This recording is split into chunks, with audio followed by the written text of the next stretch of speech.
Look, I know it's really hard to believe what's happening right now in college football, but Indiana is not cheating.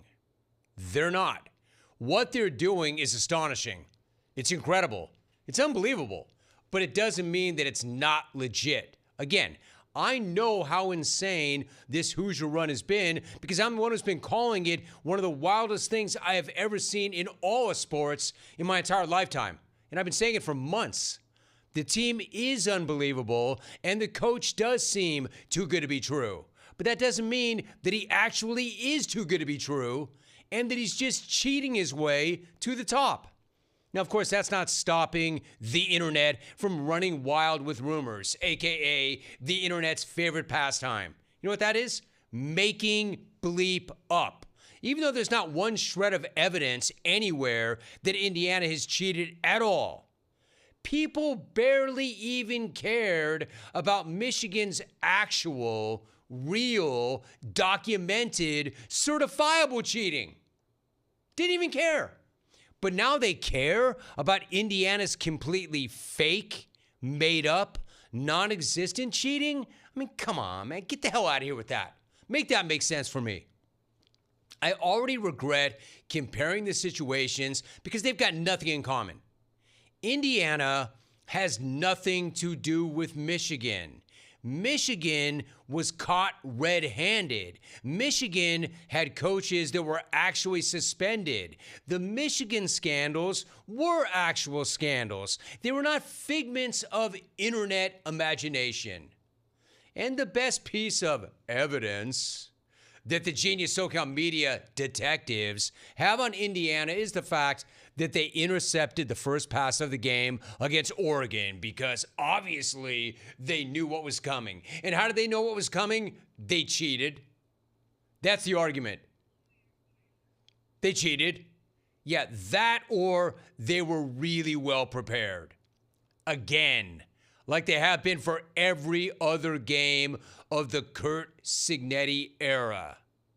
All right? When you actually watch that play, first of all, it just looks like a bad late throw.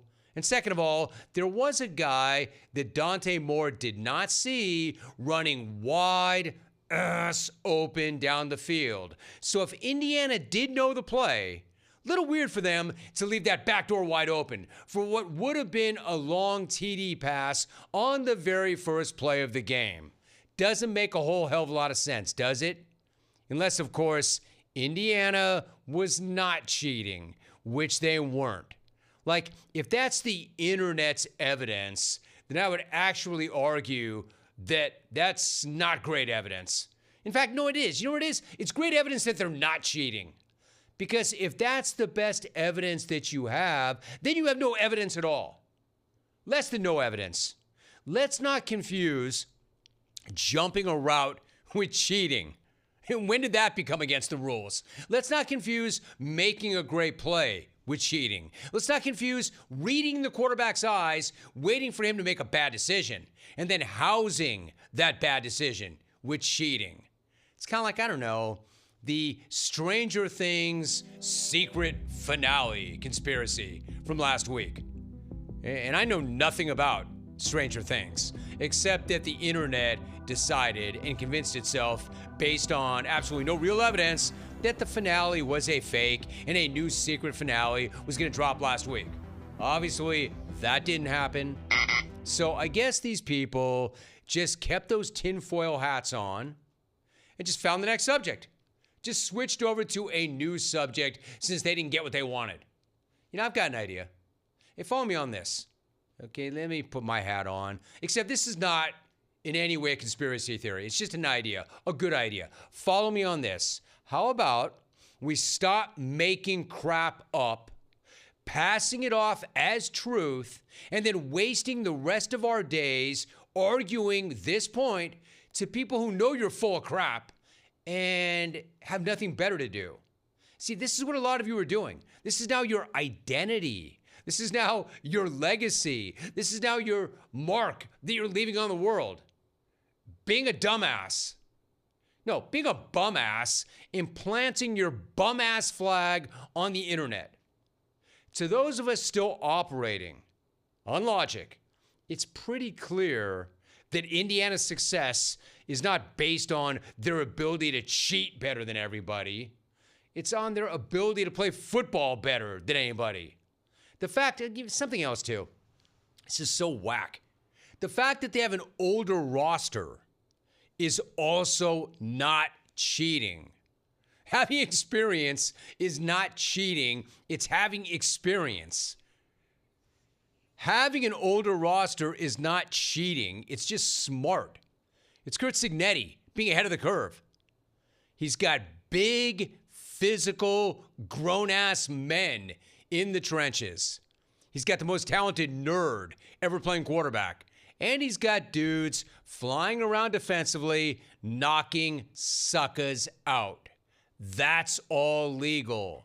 Last I checked, lining up and punching the other guy in the face for 60 minutes was not against the rules.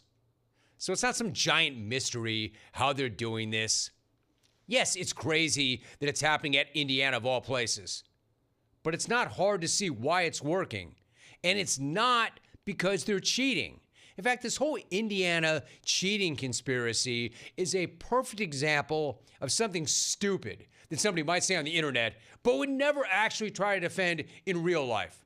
Seriously, I challenge any of you so-called social media whistleblowers to tell Curt Cignetti to his face that he is a cheater.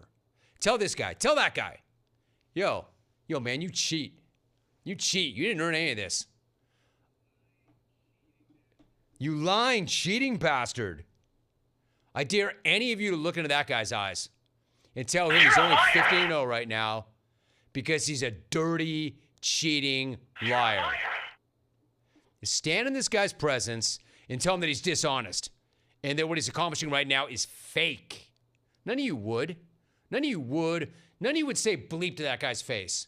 So why the hell are so many of you so willing to waste your days spewing that kind of bullcrap on the internet? I know I'm never going to stop the internet from going full internet, and I'm never going to stop tinfoil addicts from going full tinfoil. But at least I have my little corner of the internet myself. And in my little corner of the internet, I'm going to make this clear. Indiana is not beating the hell out of everybody because they're cheating. They're beating the hell out of everybody because they are better than everybody.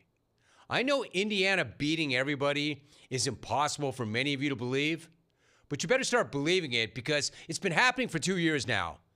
And frankly, it's going to happen again when they line it up against Miami. Why? Because they're better, they're smarter, they're better coached, and it's not because they cheat. Bad take.